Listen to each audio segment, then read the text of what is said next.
சொல்லுவோம். பாவி என்று என்னை தள்ளிடாமல் அன்போடு அணைத்து கொண்டீரே, என்னையும் உன்னுடன் சேர்த்து கொள்ள நீர் எனக்காக மீண்டும் வருவீரே. சொல்லுங்க.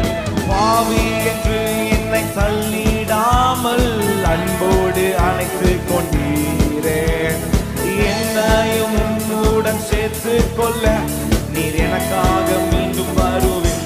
சொல்றவங்க நாட்கள் என் நாட்கள் முடியும் வரை, என் ஜீவன் பிரியும் வரை, என் சுவாசம் ஒழியும் வரை